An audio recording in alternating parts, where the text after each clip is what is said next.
Hello दोस्त, स्वागत है आपको फिर से अपने चैनल रीचअप स्टडी पर। दोस्त, इससे पीछे वाला वीडियो में हम लोग एक्सरसाइज 1.1 के क्वेश्चन नंबर 3 तक देखे हुए हैं ना। मतलब 3 तक क्वेश्चन हम लोग सॉल्यूशन किए हुए हैं। आज हम लोग इस एक्सरसाइज को ख़त्म करेंगे, ठीक है। तो आज हम 4 नंबर क्वेश्चन को लेकर के आए हैं। 4, 5 और 6 क्वेश्चन है, उसको हम लोग आज इसमें देख लेंगे, ठीक है। तो चलिए इसमें क्वेश्चन को हम लोग देखते हैं। 4 नंबर क्वेश्चन क्या कहता है। 4 नंबर क्वेश्चन है कि HCF 306, 657 बराबर 9 दिया है। मतलब यहाँ पर दिया हुआ है कि दो गो संख्या है। एक गो संख्या कितना है 306 और दूसरी संख्या है 657। ये दोनों संख्या के जब HCF निकाला गया होगा तो कितना आया है 9 आया है, ठीक है। और उसका LCM निकालना है, ठीक है। चलिए तो हम लोग यहाँ पर देखते हैं हल, यहाँ से है ना चालू करते हैं। देखिए, अच्छा एक हम फार्मूला आपको बता दिए थे कि दो फार्मूला होता है कि दो संख्याओं का गुणनफल बराबर होता है HCF गुना LCM, है ना। ये फार्मूला को हम लोग देख चुके हैं, उसी फार्मूला पर यहाँ पर बनेगा, ठीक है। तो चलिए यहाँ पर पहले लिखते हैं दिया गया है, जो जो बात दिया है उसको हम लोग एक बार लिख देते हैं, ठीक है। तो चलिए यहाँ पर लिखते हैं दिया है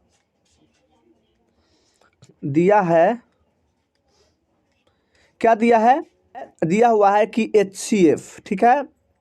HCF किसका 306 और है 657, है ना।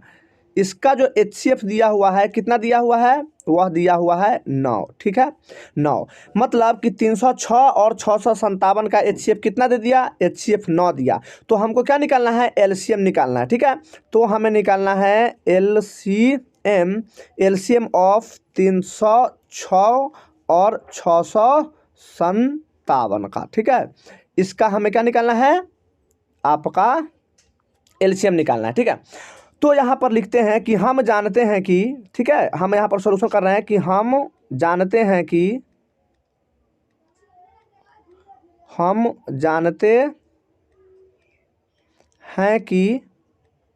क्या जानते हैं कि HCF गुना LCM, है ना, बराबर होता है क्या, पहली संख्या, है ना। हम लिखेंगे पहली संख्या और गुना में कैसा संख्या, गुना में दूसरी संख्या, ठीक है मेरे भाई। दूसरी संख्या, ठीक है। ये तो हम जानते हैं, ये फार्मूला होता है, ठीक है। तो इसी पर हम लोग इसको अब बैठा देंगे। तो देखिए HCF, तो HCF कितना दिया हुआ है, ये दो गो संख्या है, ये दोनों संख्या का HCF कितना है, HCF है 9 दिए हुए, ठीक है।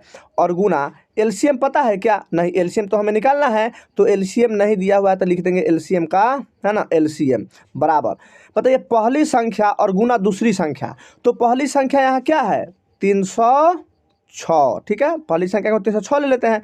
और दूसरी संख्या क्या है, एगो दूसरी संख्या है 657, क्या है 657, ठीक है। अब यहाँ पर देखिए हमको क्या निकालना है, हमें LCM निकालना है, ठीक है। तो हम निकालते हैं कि LCM बराबर, ठीक है, क्या लिखेंगे 306 गुना 657, ठीक है। और यह जो गुना में 9 है गुना में तो कहाँ चलाएगा, यह चलेगा नीचे, यानी भाग में चल जाएगा, ठीक है। तो इससे हम इसको क्या कर देंगे, इस 9 से इसको हम भाग लगा देंगे, ठीक है। तो अब इसको हम भाग लगाएंगे, देखिए भाग हम लोग अब इसको लगाते हैं, ठीक है।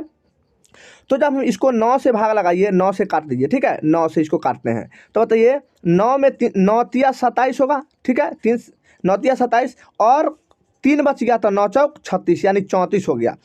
अब देखिए जब इस दोनों को हम गुना करेंगे किसको, तो LCM जो आएगा, है ना, LCM जो आएगा वो 34 और 657 को जब हम गुना करेंगे तो 34 और 57 को गुना करने पर कितना आएगा, यह आ जाएगा भाई मेरे, यह आएगा इसको दोनों को क्या करेंगे, गुना करना है, तो गुना करेंगे तो यह आएगा 22 और 33 और 8, ठीक है, यही आएगा, ठीक है। और यही हमारा क्या हो जाएगा, यही हमारा, है ना, आंसर हो जाएगा, ठीक है। चलिए तो हम, है ना, बहुत अच्छा प्रश्न है, इसको ध्यान से देखिएगा, यह एग्जाम में बहुत बार आया हुआ है और एग्जाम में देखने को आपको मिल सकता है, ठीक है। तो चलिए इससे अब हम लोग क्वेश्चन नंबर नेक्स्ट देखते हैं 5 नंबर। चलिए 5 नंबर क्वेश्चन कह रहा है कि जांच कीजिए कि क्या किसी प्राकृतिक संख्या n के लिए संख्या 6 के पावर n अंक 0 पर समाप्त हो सकती है ना। देखिए यह जो क्वेश्चन है हम लोग उदाहरण में इसको देख चुके हैं, ठीक है। चलिए इसको भी हम लोग देखते हैं।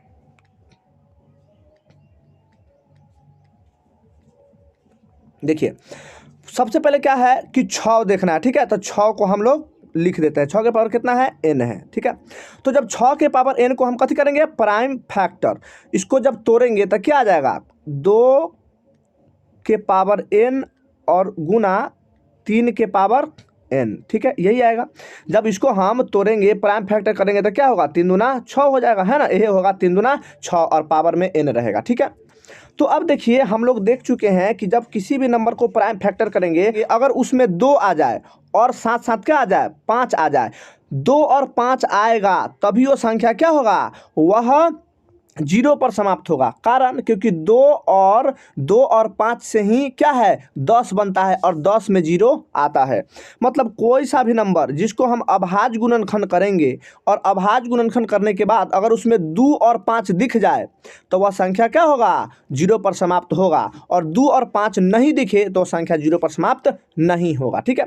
तो जब हम इसको प्राइम फैक्टर किए हैं तो क्या इसमें 2 और 5 आया, नहीं आया। 2 तो आया लेकिन 5 की कमी है, इसीलिए यह संख्या जो है वह 0 पर समाप्त नहीं हो सकता है, ठीक है। तो यही बात हम यहाँ पर लिख देते हैं। चलिए तो लिखेंगे कि 6 के पावर n का अभाज्य गुणनखंड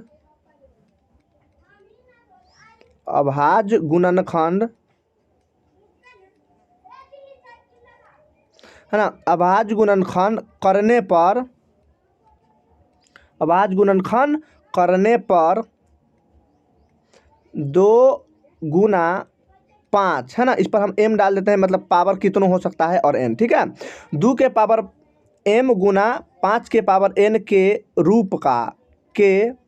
रूप में नहीं है ना, में नहीं है, ठीक है, नहीं है लिखेंगे। इसीलिए 6 के पावर n, है ना, अंक 0 पर समाप्त नहीं होगा, ठीक है, समाप्त नहीं होगा, ठीक है ना। यही इसका क्या हो गया, यही इसका सॉल्यूशन हो गया, ठीक है। चलिए अगला देखते हैं। चलिए क्वेश्चन नंबर 6 कह रहा है कि व्याख्या कीजिए कि 7 गुना 11 गुना 13 प्लस 13 और 7 गुना 6 गुना 5 गुना 4 गुना 3 गुना 2 गुना 1 प्लस 5 भाज्य संख्याएं क्यों है, ठीक है। तो सबसे पहले हम लोग पीछे जो लेक्चर है उसमें हम लोग इंट्रोडक्शन में देख चुके हैं कि भाज्य संख्या किसको कहते हैं। एक बार रिकॉल करिए कि भाज्य संख्या उस संख्या को कहते हैं जब उसको अभाज्य गुणनखंड करेंगे तो उसको 2 से ज़्यादा फैक्टर होगा, है ना, उसी को हम लोग भाज्य कहते हैं। और अभाज्य किसको कहते हैं, जिसमें सिर्फ 2 फैक्टर होगा, या तो वो अपने आप से कटे या 1 से कटे, उसके अलावा किसी से नहीं कटे, उसको हम अभाज्य बोलते हैं। और जिसमें 2 से ज़्यादा फैक्टर होता है उसको हम लोग भाज्य बोलते हैं, ठीक है। तो इसको हम लोग अब सॉल्यूशन करते हैं। देखिए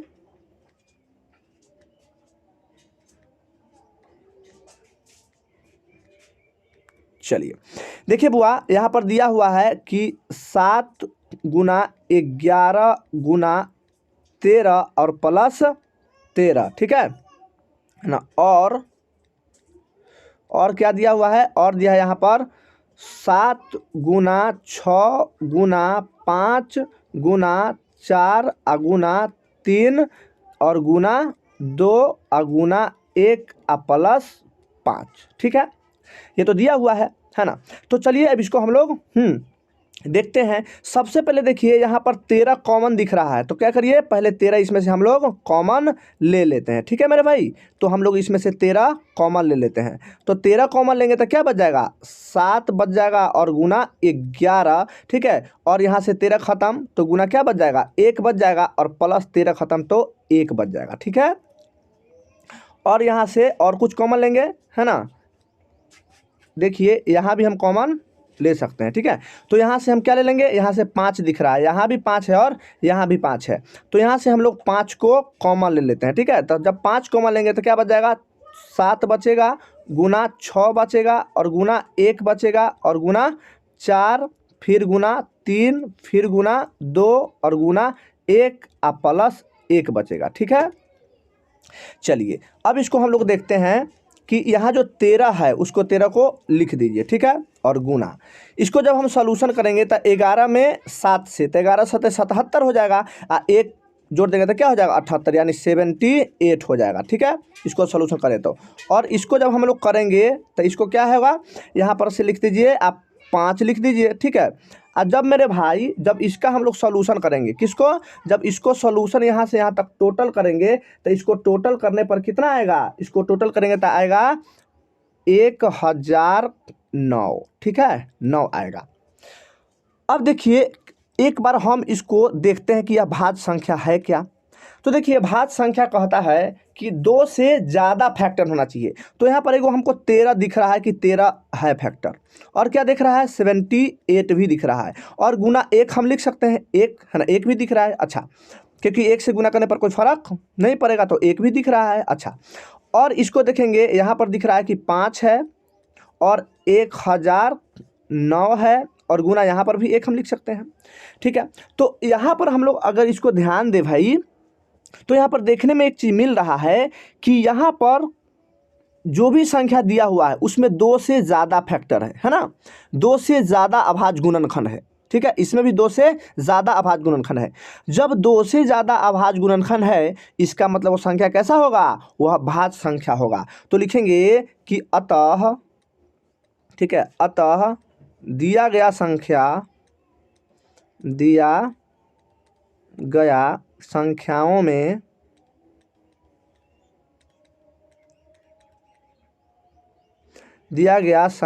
में अभाज्य गुणनखंड की संख्या, अभाज्य गुणनखंड, ठीक है, अभाज्य गुणनखंड की संख्या क्या है, अभाज्य गुणनखंड की संख्या 2 से क्या है, 2 से अधिक है ना, 2 से अधिक है, ठीक है। लिखेंगे इसलिए ठीक है मेरे भाई, दिया गया संख्या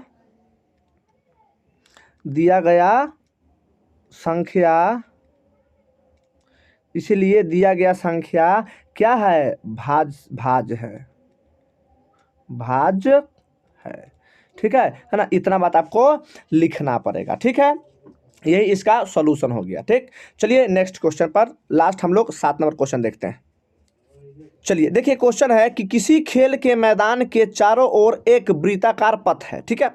तो मान लेते हैं कि यह खेल का मैदान है, और यह खेल के मैदान के चारों ओर क्या है, एक वृत्ताकार पथ है, ठीक है, मतलब एक रास्ता है। इस मैदान का एक चक्कर लगाने में सोनिया को 18 मिनट लगते हैं, मतलब कि यहाँ से सोनिया जो है वह एक चक्कर लगाती है तो सोनिया को 18 मिनट लगता है। मान लेते हैं कि यहाँ से वह दौड़ना प्रारंभ करिए, ठीक है। तो जो सोनिया है, कौन है, सोनिया को हम एस लिख देते हैं, ठीक है। सोनिया को कितना लग रहा है, सोनिया को लग रहा है 18 मिनट का टाइम, ठीक है। सोनिया को 18 मिनट का टाइम लग रहा है, यहाँ से वो 18 मिनट उसको लग रहा है टाइम, ठीक है। चलिए अब हम देखते हैं आगे क्या है कि जबकि इसी मैदान का एक चक्कर लगाने में रवि को 12 मिनट लगते हैं, और इसी मैदान को अगर रवि चारों तरफ चक्कर लगा रहा है, ठीक है, इसी मैदान को अगर रवि चारों तरफ चक्कर लगा रहा है तो उसको 12 मिनट लग रहा है। हम मान लेते हैं कि रवि को आर से लिखते हैं, ठीक है। रवि जो चक्कर लगाता है कितना मिनट में, वह 12 मिनट में चक्कर लगाता है, ठीक है। और सपोज कर लेते हैं कि दौड़ना यहाँ से है ना प्रारंभ करी, ठीक है।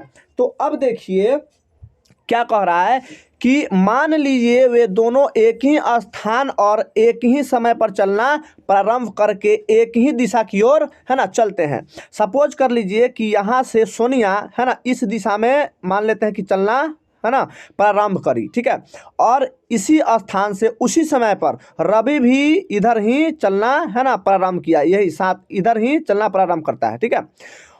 और क्या होता है ना, एक ही दिशा में चलते हैं, कितने समय बाद पुनः प्रारंभिक स्थान पर मिलेंगे। तो वह जैसे यहाँ से फिर चक्कर लगाते हुए यहाँ आएगी, फिर यहाँ चक्कर लगाएंगे, फिर यहाँ आएंगे दोनों लोग, तो दोनों लोग एक साथ में, है ना, मिल जाएंगे कितना समय बाद। तो थोड़ा सा इसको कॉन्सेप्ट देखिए, यह एलसीएम निकलेगा, लेकिन आखिर एलसीएम क्यों निकलेगा। हम मान लेते हैं कि सोनिया जो है, कॉन्सेप्ट को ध्यान से समझिएगा, मान लेते हैं सोनिया जो है ना, एक चक्कर, पहला चक्कर कितना देर में लगा रही है, 18 मिनट में, फिर अगला चक्कर जो लगाएगी कितना देर में, 36 मिनट में, फिर उससे अगला चक्कर लगाएगी कितना, 54 मिनट में, है ना। और इसी तरीके से सोनिया, है ना, आगे की तरफ बढ़ती जाएगी। अच्छा, मान लेते हैं रवि जो चक्कर लगा रहा है, रवि पहला चक्कर में एक कितना कंप्लीट करेगा, वह 12 मिनट में कंप्लीट कर जाएगा। फिर अगला जो चक्कर लगाएगा वह कितना, 24 मिनट में कंप्लीट कर जाएगा। अब फिर अगला जो चक्कर लगाएगा कितना देर में, 36 मिनट में कंप्लीट कर जाएगा। इसी तरीके से यह बेचारा, है ना, अपना चक्कर को लगाते रहेगा, घूमते रहेगा। ठीक, तो यहाँ देखिए जो सोनिया है वह एक पहला चक्कर 18 मिनट, फिर दूसरा चक्कर 36 मिनट, फिर तीसरा चक्कर 54 मिनट, इसी तरीके से वह चक्कर लगाते जाएगी। ठीक है, अब उसी में देखिए रवि जो है 12 मिनट में लगा रहा है, फिर अगला 24 मिनट में, फिर अगला 36 मिनट में। तो अब देखिए कि दोनों मिल कितना पर रहा है, तो दोनों यहाँ से हमें दिख रहा है कि दोनों एक बार में कितना पर मिल रहा है मेरे भाई, तो दोनों एक बार में, ध्यान से देखिएगा, तो यहाँ पर क्या है, 36 मिनट वह कॉमन है जहाँ पर वह दोनों, है ना, मिल रहा है। तो यहाँ से हम देख पा रहे हैं कि 36 क्या है, दोनों में कॉमन है। 36 मिनट वह समय होगा जिस समय पर दोनों एक साथ मिल रहे हैं, है ना। तो इसीलिए इस संख्या को क्या निकालेंगे, हम लोग एलसीएम निकालेंगे। ठीक है, इतना बात तो समझ आ गया। तो चलिए इसको हम लोग एलसीएम निकालते हैं प्राइम फैक्टर मेथड से। ठीक है मेरे भाई, चलिए यहां से हम लोग हल करते हैं। ठीक, देखिए यहां है कितना है, एक है 18। ठीक है, तो लिखेंगे कि दिया है, पहले थोड़ा सा हम लोग लैंग्वेज में, है ना, लिख लेते हैं। क्या लिखेंगे कि दिया है, क्या दिया है कि सोनिया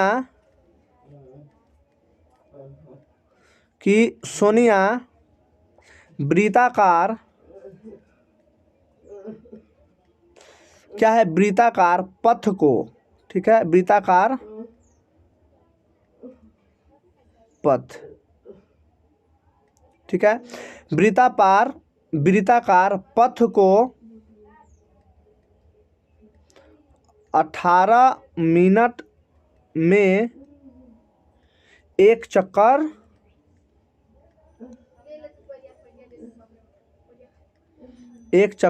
लगाती है। ठीक है, लगाती है, लिखेंगे तथा, और कौन है, तथा रवि, क्या है, रवि, तथा रवि इसी पथ को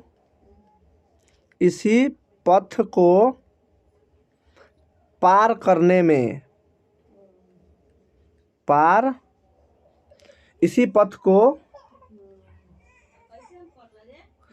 इसी पथ को पूरा करने में, ठीक है, करने में कितना लगा रहा है, 12 मिनट लगाता है, 12 मिनट लगाता है। ठीक है, अब लिखेंगे क्या, प्रश्नानुसार।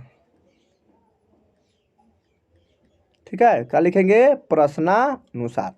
देखिए यहाँ क्या है, यहाँ है 18 और यहाँ है 12, तो 18 को हम क्या करेंगे, फैक्टर करेंगे, तो क्या आ जाएगा, यह आ जाएगा 2 गुना, है ना, 3 गुना 3। ठीक है, और 12 को हम फैक्टर करेंगे तो कितना आएगा, 2 गुना, है ना, 3। ठीक है, तो चलिए अब लिखेंगे, इसीलिए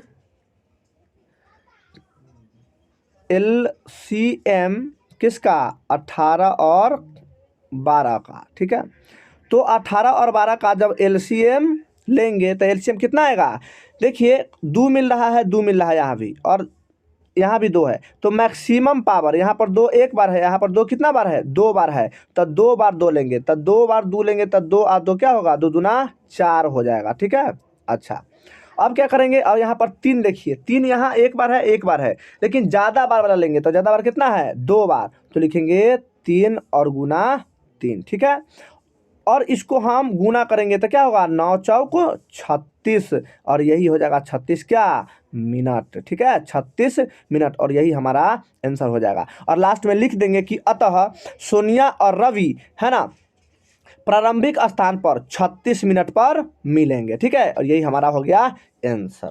चलिए, यदि वीडियो अच्छा लगा होगा तो लाइक करिएगा, सब्सक्राइब करिएगा और शेयर करिएगा। मिलते हैं नेक्स्ट वीडियो में, तब तक के लिए बाय बाय, टेक केयर।